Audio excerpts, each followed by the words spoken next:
Okay, so introducing the the next bike in the Will It Run series of videos. So we just completed the RC51 SP2.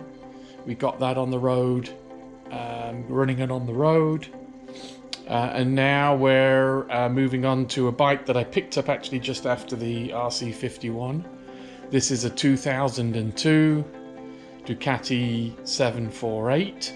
So this is another bike like the RC51 that was on my bucket list, and like the RC51, I was attracted to this one because of the fact that it needed saving. So as you can see, it's in pretty rough condition.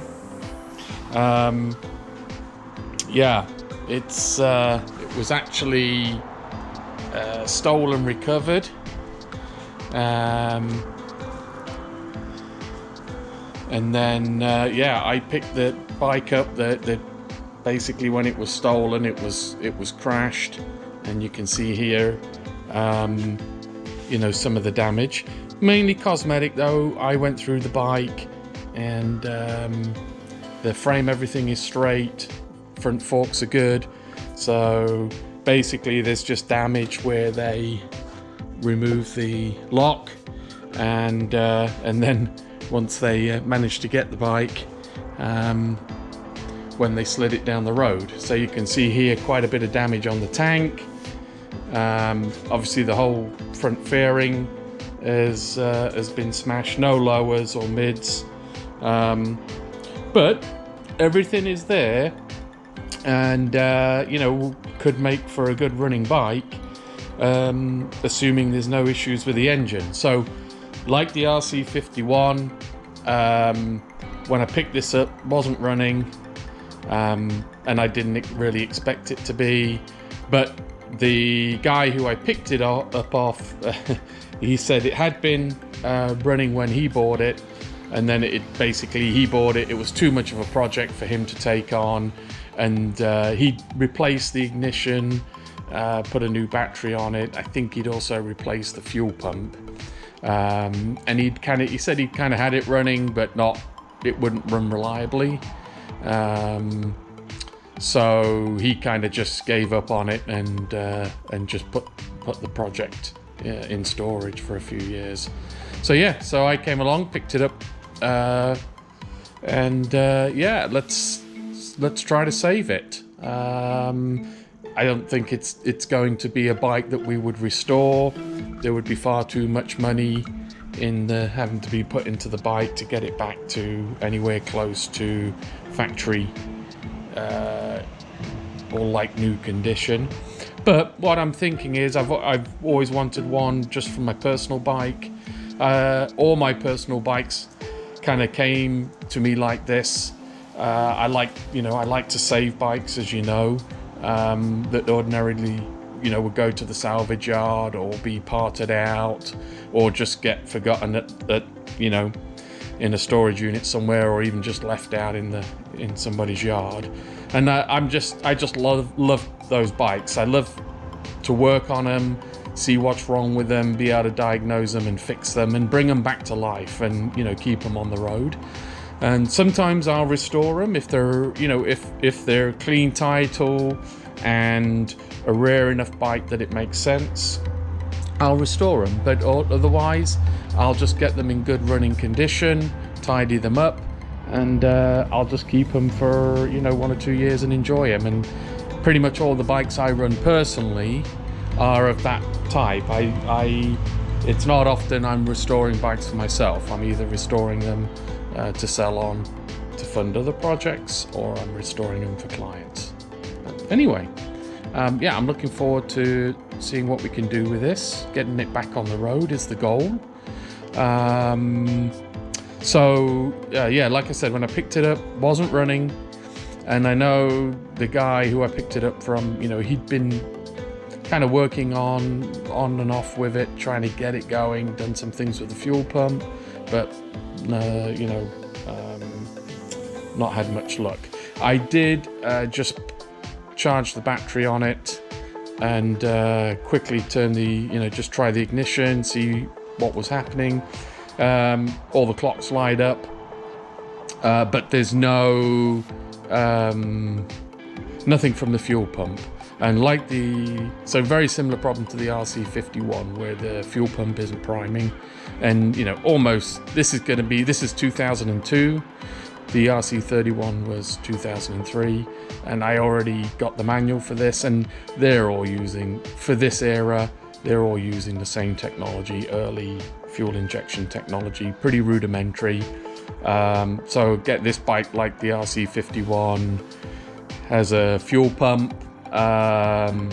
It's a twin, obviously, Ducati twin, and it's got two pretty basic throttle bodies with injectors, and then a pressurized fuel rail from the fuel pump. When you turn it on, it should prime for up to 10 seconds until it's got up to pressure, but it's not. So yeah, so what I'm gonna do is just go around like I always do, take a bunch of photos as it is now, just for me to refer back to if I need to. And then I'm gonna strip off all the busted fairings, the tail unit, side panels, so I can get access to everything, all the electronics, electrical connectors, everything. And then I'll look at the fuel tank. Probably have to leave the fuel tank on because I need the fuel pump in there to pressurize the fuel rail. But hopefully I can leave that on, but still get access to the fuel pump. Yeah, and then once I've tore it all down, I'll put you on time lapse for that, and then I'll bring you back when we start doing the diagnostics.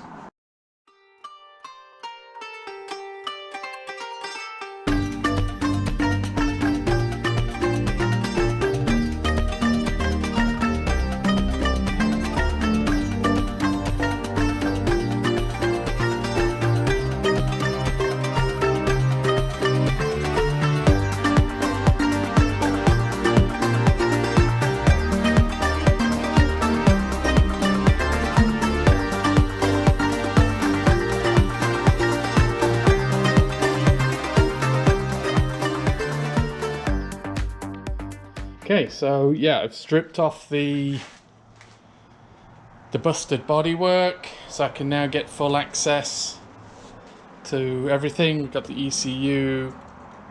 There's a couple of connectors here that aren't going anywhere, so I'm gonna have to check what they are. And then yeah, I just looking at the fuel pump, it definitely, I think that's an aftermarket for sure, an aftermarket fuel pump, but I need to check. And all the wires you can see here have been either melted or cut back. So my guess is that fuel pump is probably toast. Maybe I can save it, but I'm going to have to see. I don't know if these wires were shorted. More than likely they were at some point. Yeah, you can see in there, that's not good. So maybe I can tidy the wire, just put some heat shrink on these for now, and then try to run the pump. I'll have to check online, see what pump that is, the manufacturer, see if I can get some instructions. But I've disconnected it for now. What I'm gonna do, my guess is, if it was connected at some point, most likely it shorted the wiring out. So I'm just hoping that this is all fused and not direct to the ECU. So anyway, the next step is going to be, I think I'm going to trace the wires back from this connector here, which is on the main wiring loom for the fuel pump. I'm just going to check against the user manual each wire, and then I'm going to take my multimeter and I'm going to check the signaling when I turn the ignition on, and I should be able to see if everything is good, and I doubt it is.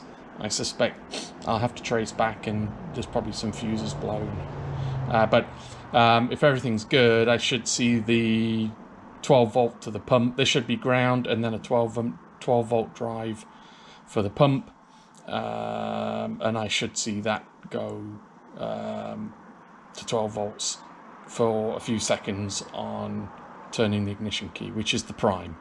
I think the other two wires in there are fuel sender, because I know it's got a at least fuel level detect for low fuel. So my guess is that. Anyway, I'm now going to check in the user manual, and I'll bring you back as soon as I find out what's happening. Okay, so I've been able to make some good progress now. So just using the wiring diagram in the manual, and actually had to refer to one online as well, because the US model is a little bit different to European models, in as much as all the auxiliary power that goes to the fuel pump relay, the injector relays and everything, that goes through, on the US model, that goes through the side stand switch. So if you have the side stand down, it disables power to those systems, and you can't turn the bike over or get any power to the fuel pump. Anyway, I just went through all the electrical. Initially, when I was trying to debug the fuel pump power, I was getting no power, but I was also getting no power to the relays at all, either for the fuel pump or the injectors. So I traced that back. Once I realized it was the power for that was also fed through the kickstand. Obviously I had the kickstand up, but I was still having issues, and I actually traced that back to the stop-start switch. So actually all the power for that comes from the main ignition switch through this relay, this fuse box, this fuse in particular here. Then the output of that goes through the side stand switch, and then back up to here, and then so when this is in the off position, stop position, it cuts all power to these two relays here, which are fuel pump and ignition, and injectors. So what I found was, even though I got the side stand up, this was intermittent. So if I played with it a couple of times, I could get the relays to come on just for a moment, but they would go off. So what I did, just took the switch off, and I just cleaned it with some standard contact cleaner. Very simple. Just gave it a good squirt, operated the switch inside here, operated the switch a couple of times. Now it's working fine. Yeah, so so now if I just use my multimeter to monitor the fuel pump power, which is the white and brown signal on here, and then now I put the stop switch in start position, side stand is up. I now turn it on, and you'll see straight away, you can hear the relay click, and 11.4 volts, which is the battery voltage. Now the relay is actually only on this Ducati is only on for about 2 seconds. So I assume that's correct, and that's sufficient to pressurize the fuel rail. On the RC51, if you recall, that was 10 seconds that was on. But again, I can just show you here. Turn on. 1000 to, yeah, so literally 2 seconds. So hopefully that's not the sign of a fault. You know, I can do a little bit more research just to see if there's any,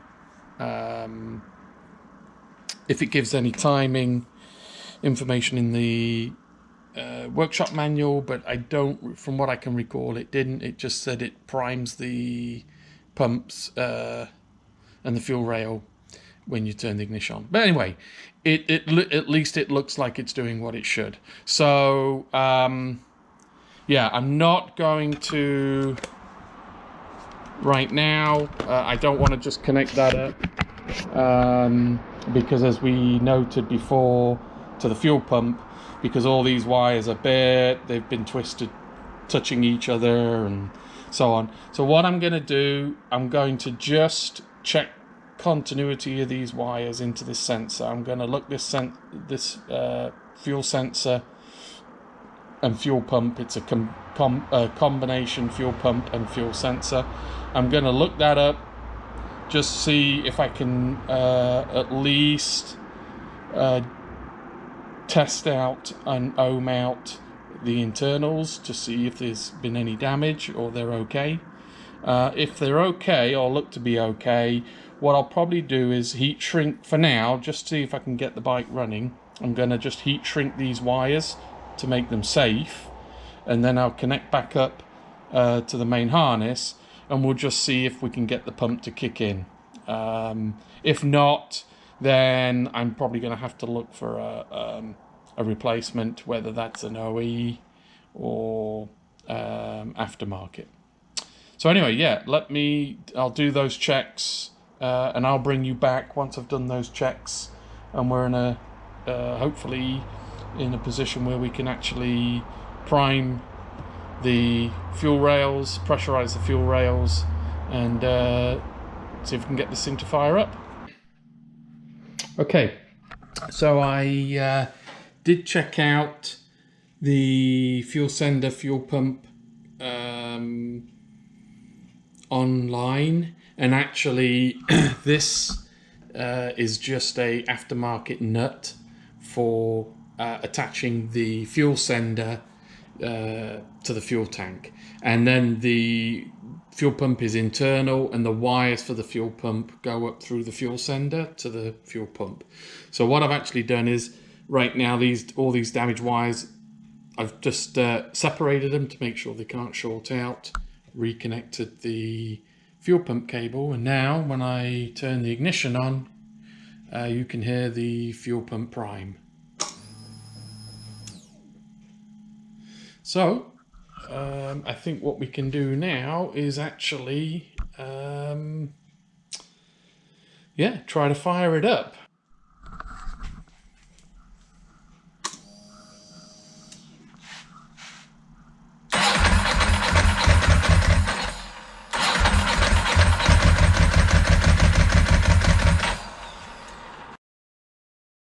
So at this stage, it's obvious the bike isn't going to run correctly. So it'll pick up if I give it a little bit of throttle, but it won't rev up. And as soon as I let the throttle go, the bike dies. Okay, so a quick update on our diagnosis. So I did just pull the plugs.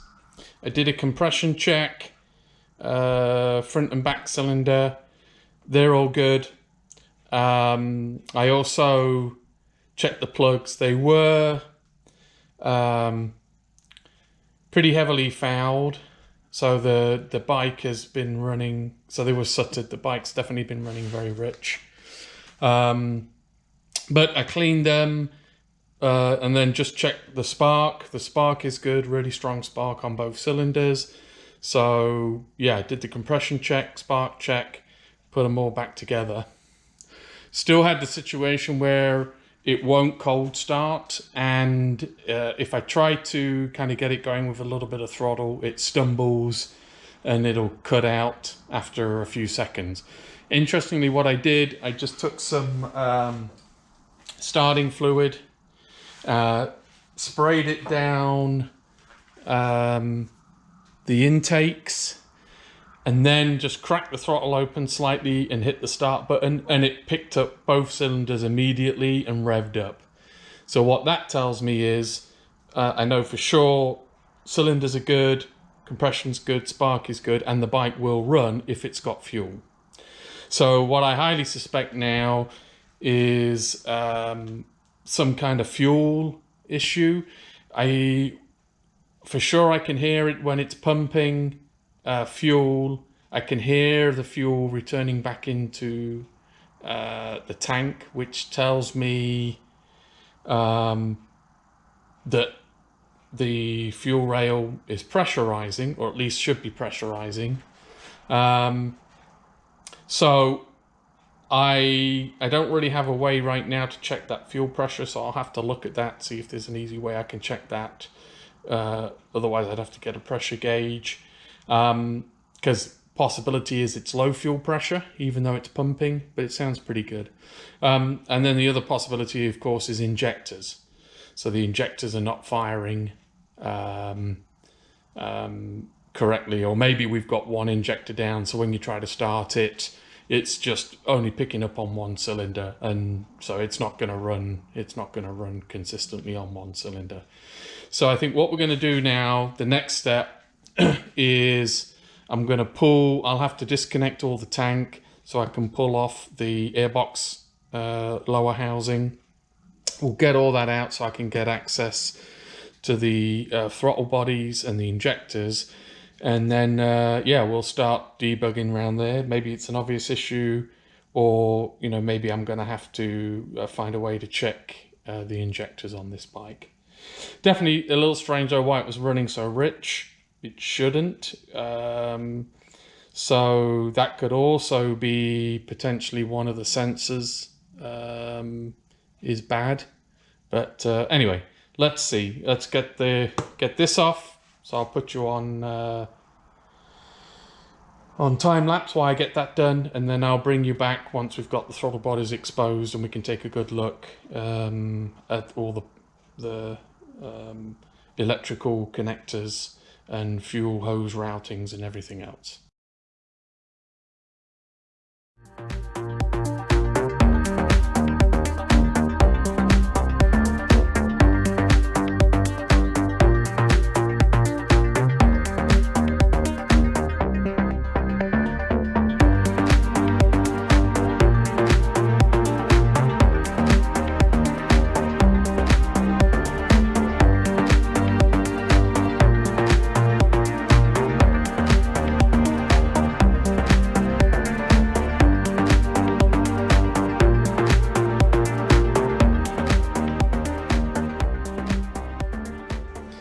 Okay, so I removed all the lower airbox and the fuel tank. Here you can see the throttle bodies for the 748.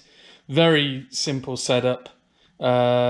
It's just basically the two throttle bodies and two injectors. There's no separate cold start, circuitry or anything like that. They're literally just using the injectors to control all of the cold start. So I don't think there's any issue there. So what I thought then is, okay, I'll take a look at the fuel pump because I know somebody previously had been into the fuel tank because it was a aftermarket nut on the fuel pump and the fuel sender, and all the wires were mangled. So I thought, okay, better check inside the tank. When I turned it on and primed the pump, I could hear the circulation. I could hear fuel pouring back into the tank. But given that there was no fuel getting to or seemingly no fuel getting to the throttle bodies, that kind of had me thinking then that maybe it's just circulating fuel inside the tank and it's not actually pumping round pressurizing the fuel rail. So I took the fuel pump, all the mechanism out of the tank. Straight away, as soon as I pulled it out, I noticed that the two drain hoses from the fuel filler, one is a pipe for spillage. If you spill in the fuel filler, it goes through this hose and out a drain pipe out the bottom.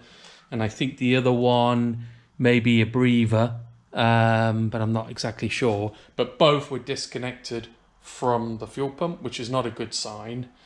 Then I took a look at the fuel pump and found the problem. So, or at least the problem as it is at the moment. So what we can see here, this is the fuel pump here. We've got, I think that's an air separator. Here is the air separator. I got to check to see if there's meant to be a pipe on there. Since it's an air separator, I would imagine there has to be, because this should be the way for the air to exit out of the tank. But it may well be that it just exits into the outside fuel and then just percolates up through the fuel to the top of the tank and exits there. But of course, the big one I saw as soon as I pulled the pump is this is the pipe coming from the pump. So the pump picks up in the bottom here. It's got a filter, picks up, sucks up from the bottom of the tank through this pipe, which should be connected to here. This is the filter, and then out, and then the return line comes in here. Return line comes in here through the aerator and back into the tank. So yeah, this pipe clearly is not to spec, because the pipe itself has started to corrode and go, you know, basically degrade with the fuel, and it's gone all soft and it's closed up. It's certainly not got the right clamps on for that hose size, so the hose is completely the wrong hose. It's not fuel grade spec. But more importantly, when I pulled this out of the tank, this was like this, and this should be on here. So what was happening is, when I could hear the circulation of what I thought was the fuel return from the fuel rail, all it was the pump picking up the fuel in the bottom of the tank and just pumping it straight out this pipe back into the tank again. Yeah, so not ideal, but that's an easy fix. So what I'm going to do, I'm now just going to obviously replace this hose with some proper fuel rated hose pipe. I will just double check to see if this aerator has an exit pipe, and actually that might be the second pipe that we saw in the fuel tank. So one I know is the yeah, so anyway, that's that's the next step. What I'll do, I'll bring you back when I've got this assembly all done correctly with all the right pipes and everything fitted. I'll also take the opportunity while I've got it out to tidy all these wires up that were all stripped right up against the fuel sender there. So we'll do everything, clean that all up. Luckily the pump is working, so I don't think I need to replace that. Yeah, and I think that should solve the problem, and this bike will be a runner, because like I said, when I spray easy start down the throttle bodies, crack the throttle and start it, it picks up straight away and runs. So yeah, I'll bring you back when that's when the fuel pump is all done and it's ready to go back on the bike. So here we have the fuel pump assembly rebuilt with the correct rated pipe and all the pipes connected, and we have the tidied up wiring for the fuel pump connection and fuel sender.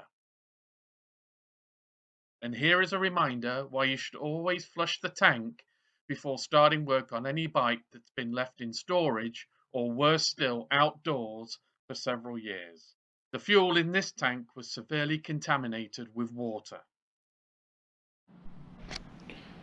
Okay, so yeah, you saw I repaired the wiring for the fuel lever sender and the fuel pump, put all new hoses internally to make sure everything was connected up correctly.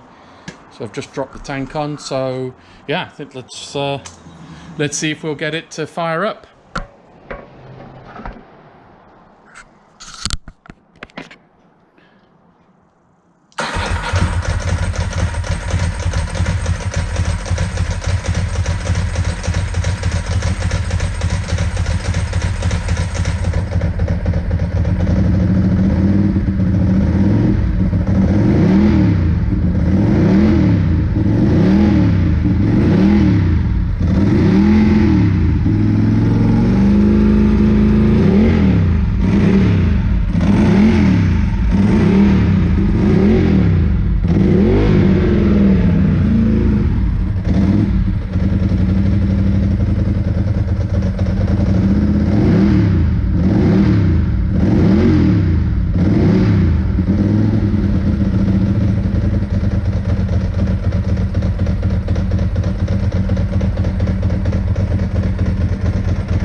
Okay, so yeah, result. I think, like I said, I'm going to go through now, recheck all the fluids, check the coolant.